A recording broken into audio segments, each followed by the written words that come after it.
Olá, bem-vindos à plataforma de cursos online da Grande Porte. Eu sou o professor Nelson e você está no curso de Big Data. Aula 9. Colocando o epsilon na equação, a influência da amostragem dos dados na definição dos coeficientes e os intervalos de predição e de confiança. Vamos começar colocando o epsilon na equação. Lembrando que nós estamos vendo regressão linear simples. Esse exemplo da aula passada mostra o percentual de aditivo adicionado à gasolina e o índice de octanagem. Então, os pontos em vermelho são os dados reais, obtidos através de experimentos. E aqui está a nossa reta da regressão linear. A reta permite que, dado um percentual de aditivo, eu possa predizer o índice de octanagem.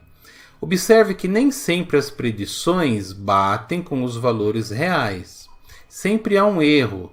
Eu posso ter aqui uma predição que foi menor que o valor real, uma predição que foi maior que o valor real, e às vezes a predição acerta. Mas sempre há um erro aqui envolvido. Esse erro nós chamamos de epsilon. Então a nossa equação da reta para fazer a predição, ela é y chapéu. Lembrando que o chapéu é o valor predito. Né? Então a nossa reta ficou, o y chapéu é igual ao coeficiente linear, que é o beta 0, mais o coeficiente angular, que é o beta 1, vezes x. Se eu quiser o valor real, então eu tiro o chapéu. Né? Y sem o chapéu é a equação da reta, beta 0 mais beta 1x, mais um erro. Né? Esse erro é a diferença entre o valor real e o valor predito. Então, sempre há um erro envolvido. A equação da reta y chapéu é igual a beta 0 mais beta 1x tem que ser aquela que minimiza a soma dos erros absolutos. Isso é, se um erro for negativo, ele é transformado em positivo, para então ser somado aos outros erros positivos. Por exemplo, o nosso erro 1 aqui. Então eu vou pegar o y1 menos o y1 chapéu. Né? Então é 10 menos 15, né? Eu supus esses valores aqui para dar os exemplos, deu menos 5. Então eu tenho um erro aqui de menos 5 entre o valor real e o valor predito. Só que o valor absoluto de menos 5 é 5. No segundo erro, eu tenho aqui y2 menos y2 chapéu, 25 menos 20. Então o erro aqui ele é positivo, que o valor absoluto é ele mesmo. E no nosso terceiro exemplo, o y3 menos y3 chapéu é o mesmo valor. Eu coloquei aqui 25, deu 0. O erro absoluto é 0. Então a soma dos erros, erro 1, erro 2 e erro 3, em valor absoluto, fica 5 mais 5 mais 0, que é 10. Concorda que se eu não usasse o valor absoluto, ia ficar menos 5 mais 5, que é dar 0, mais 0 ia dar 0. Ia dizer que não tem erro nenhum, quando na verdade tem erro. É por isso que eu somo sempre o erro absoluto. E eu tenho que encontrar uma reta que minimiza a soma desses erros. Tem que ser o menor erro possível. É isso que a regressão linear faz. A influência da amostragem dos dados na definição dos coeficientes. Então, isso é muito importante. Naquele exemplo em que eu tenho como variável preditora a experiência em anos de gerentes de agência bancária e a variável de resposta, o salário em milhares de reais, né, nós encontramos aqui, nós tínhamos 27 pares de dados, né, com a variável preditora e a variável de resposta. Com esses 27 pares de dados, nós encontramos o coeficiente B0 1.8 e o coeficiente B1 0.1, que deu essa equação da reta aqui. O gráfico, né, nós já conhecemos da aula passada, está aqui todos os pontos, né, os 27 pontos. Muito bem. Agora, e se no lugar de eu pegar esses 27 pontos, eu pegasse apenas a primeira linha de cada variável, tanto do x como do y? Se eu pegar apenas a primeira linha, ele também vai encontrar uma reta, né? Ele vai conseguir encontrar uma reta que minimiza os erros. Mas os coeficientes já são outros, 1.9 e 0.08. O gráfico que ele obteve está aqui. Ele encontrou uma reta que minimiza os erros, mas é apenas a primeira terça parte dos dados. Continuando os experimentos, se eu pegar a segunda terça parte dos dados, né, a segunda linha de cada um, ele encontrou agora 2.3 e 0.05, né, encontrou aqui outra equação da reta. O gráfico é outro gráfico, né, mas mesmo assim ele encontrou uma reta que minimiza os erros. E se eu pegar a terça parte dos dados, ele vai encontrar outros coeficientes, 1.16 e 0.12. Está aqui outro gráfico, né? Com a parte superior dos dados aqui, olha. Mas é uma reta que procura minimizar os erros. Se eu juntar todas essas retas, olha o que eu tenho. A reta preta é do experimento 1, a reta que eu tenho os 27 pontos. A reta do experimento 2 é a reta verde, né? Então observe como ela é diferente da reta preta. Ela tem mais erros se eu for considerar todos os pontos. A reta 3 é a reta azul. Olha como ela está bem diferente. E a reta 4 é a reta vermelha. Então, cada reta verde, azul e vermelha está privilegiando a primeira terça parte, a segunda terça parte e a terceira terça parte dos dados. E a reta preta eu tenho todos os dados. Mas observe, quando você monta um modelo de regressão linear, você tem um conjunto de dados. Você sabe se esse conjunto de dados são todos os dados possíveis? Não, é apenas uma amostra, mas é tudo que você tem. Então, o que nós temos que usar?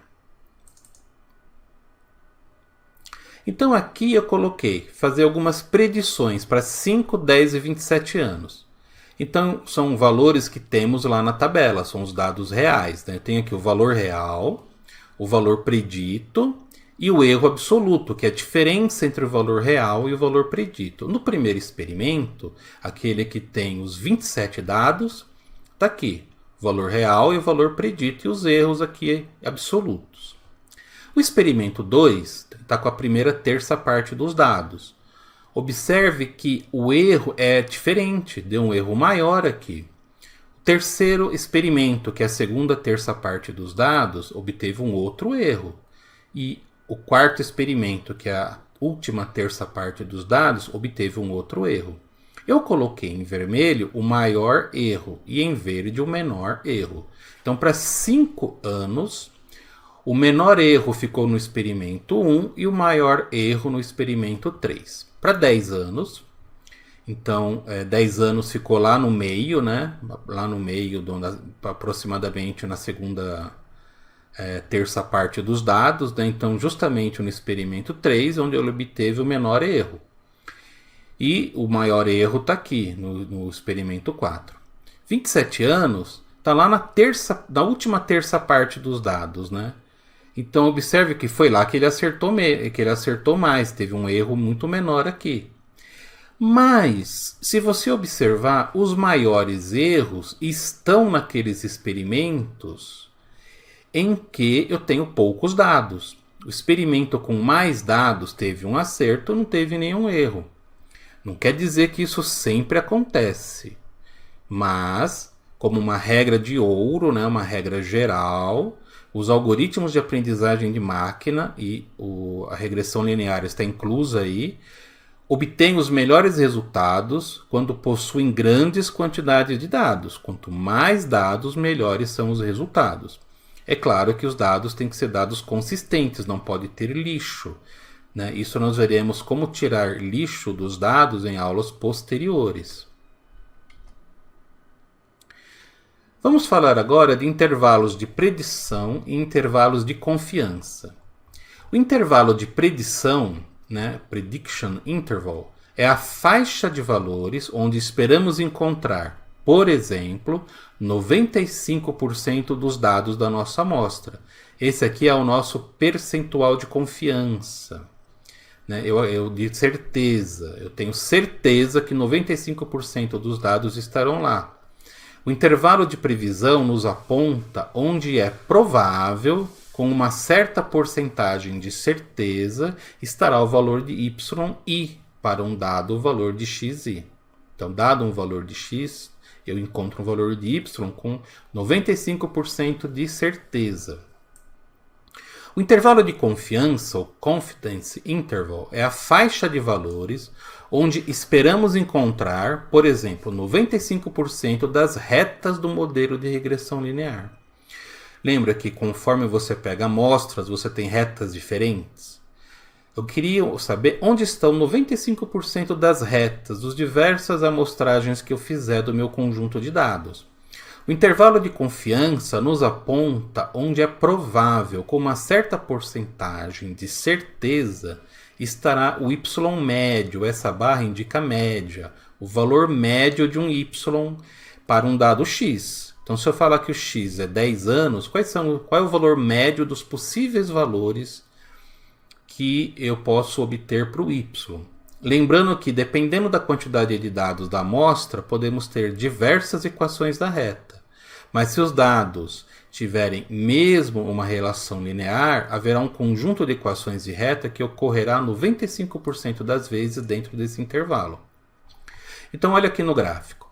Aqui nós temos a reta da regressão linear, né, da nossa predição. Eu tenho aqui o intervalo com linha contínua, aqui, o nosso intervalo de confiança. E aqui eu coloquei em linha tracejada o nosso intervalo de predição. E os pontos estão aqui. Eu espero que 95% dos pontos estejam dentro do intervalo de predição. E aqui onde eu vou ter a média, né, os valores médios. Eu espero que 95% dos valores médios estejam aqui. Observe que o intervalo de confiança é menor que o intervalo de predição.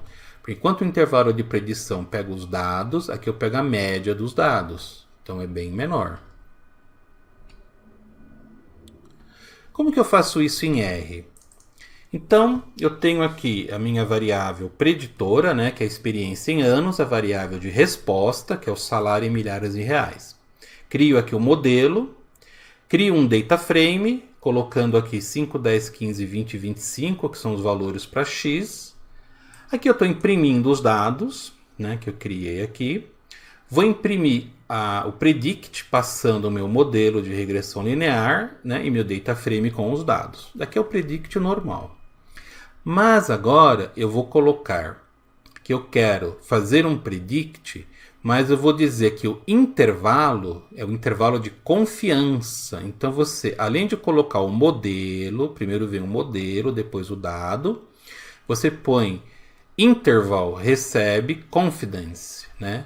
Então você tem o atributo interval com o valor confidence. E o level, se você não colocar o level, ele assume 95%, né? 0,95. Mas eu coloquei aqui, seria desnecessário, né? Mas se você quiser alterar. Então eu quero que ele me imprima para esse conjunto de dados, usando o meu modelo de regressão linear, no intervalo de confiança com uma certeza de 95%. E agora eu vou fazer a mesma coisa, só que o interval é o prediction, é o intervalo de predição, também com 95% de certeza. Então tá aqui. Eu imprimi os dados, né, 5, 10, 15, 20, 25. Imprimi aqui as predições, né, para 5 foi 2,3 milhares de reais, para 20 foi 3,8 milhares de reais. E aqui eu imprimi intervalo de confiança. Então eu tenho aqui o fit. Fit é o valor que ele encontrou, é o valor que serviu, né? É o fit. LWR é de lower, é o intervalo, é o início do intervalo, o menor valor, o valor inferior, lower. E upper, o PR, upper é o valor superior do intervalo. Então observe que 2.3 está entre 2.1 e 2.4. Então eu posso dizer com 95% de confiança, que a média dos valores para quem tem 5 anos vai ser de 2.1 a 2.4. Agora, o intervalo de predição. Lembra que o intervalo de predição é maior? Então, ó, eu tenho aqui o mesmo fit, porém, O intervalo de predição é mais amplo. Ó. Enquanto o de confiança vai de 2.1 a 2.4, o de predição vai de 1.8 a 2.7. Ele é mais amplo. Né? Ele está levando em conta que 95% dos dados vão aparecer nesse intervalo. Qual dos dois usar? Você vai ter mais certeza usando o intervalo de predição. Ele é mais amplo, né? Você vai errar menos. Ok? Eu fiz aqui uma tabela por os 27 dados que nós tínhamos. Aqui eu tinha os dados reais, tanto da experiência e quanto é o salário. Usando o intervalo de predição, eu coloquei aqui o valor real e se está dentro ou não do intervalo de predição, o valor inferior e o valor superior. Então, esse daqui, 1.9, está dentro, então ele acertou. Aqui, por exemplo, para 20 anos, né, o dado real é 3.2, mas o meu intervalo de predição é de 3.3 a 4.2. Então, ele é menor do que o menor valor do intervalo de predição, então ele não acertou. Então, em relação ao intervalo de predição, eu tive 26 acertos e um erro, em relação aos dados que eu conheço. Já o intervalo de confiança, como ele é bem menor, observe que ele teve 11 acertos e 16 erros. Né? Eu mandei imprimir o gráfico aqui. Então, em vermelho, o tracejado vermelho é o nosso intervalo de predição. Lembra que ele só errou 1? Então, olha só tem um ponto fora. Está aqui, ó, o que ele errou. É um ponto só que está fora. Enquanto que o intervalo de confiança, ele errou 16. Vamos encontrar esses 16? Ó, aqui tem 1, aqui é 2, 3, 4, 5, 6, 7, 8, 9, 10, 11, 12, 13, 14, 15. E esse aqui também está fora, né? 16. Dentro do intervalo de confiança, eu tenho 11, né? Vamos contar? 1, 2, 3, 4, 5, 6, 7, 8, 9, 10, 11. Ok? Então, o intervalo de predição, ele é maior. Então, você tem uma maior... Você vai dizer, olha, eu posso dizer com 95% de garantia que vai estar entre desse e desse. Né? O intervalo superior e inferior. Né? É mais usado o intervalo de predição na hora de você mostrar os resultados, porque o intervalo de confiança é sempre o valor médio das predições. Então, usando o intervalo de predição, podemos determinar qual deveria ser o salário de um gerente de banco para alguém com 21 anos de experiência.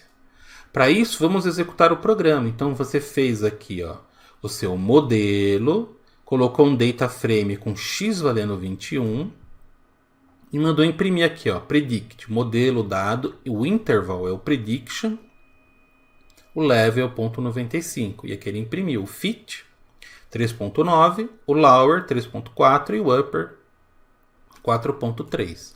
E a nossa resposta é: podemos afirmar que o salário médio de um gerente de banco com 21 anos de experiência é, em milhares de reais, de 3,92, mas podemos afirmar com 95% de certeza que estará entre 3,4 e 4,3 milhares de reais.